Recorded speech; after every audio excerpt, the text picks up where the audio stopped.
Hari ini kita ada model yang terbaru, boleh katakan sebagai King of EV daripada Yadia. So, inilah dia Yadia Village tahun 2025.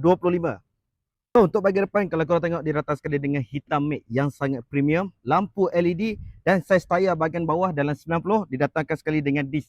Bahagian tepi kalau korang tengok nampak cantik. Sebab apa? Sebab dia dicampurkan sekali dengan warna gold macam ni. Dah ada datang sekali dengan aerodynamic.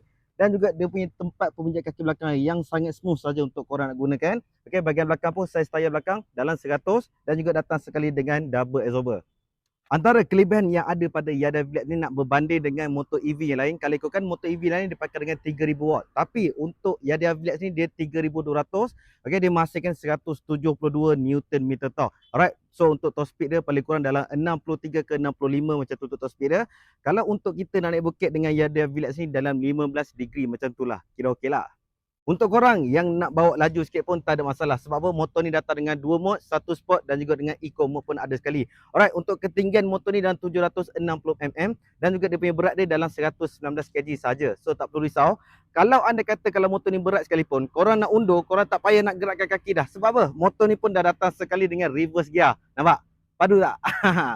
Handle dia datang sekali dengan double signal. Tempat start dia ada 2 mode yang korang boleh tekan dekat situ, boleh pilih. Okey, 1 sport ataupun dengan eco. Okey, untuk motor ni dia menggunakan keyless system. Okey, bahagian kiri kalau kita tengok dia ada tempat passing light, ada lampu tinggi, signal, horn dan juga button untuk reverse gear.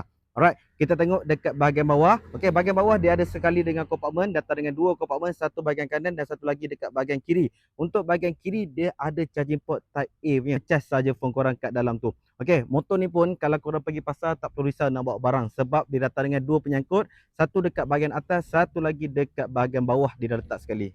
Dan yang terakhir sekali, untuk Yadia Village ni datang dengan 3 color, warna hitam, warna biru dan juga warna grey. Okey, untuk korang yang mana berminat dengan motor ni, korang boleh datang walk in dekat Seremban 2 Dataran Sentral, boleh berjumpa dengan Adli ataupun korang boleh berurusan dengan online sahaja. PM Adli dekat Bio, lagi senang, lagi mudah, lagi cepat Adli boleh bagi. Yang mana duduk kat luar Seremban tak perlu risau. Sebab apa? Kita nak bagi siap sekali dengan penghantaran saja ke depan rumah korang.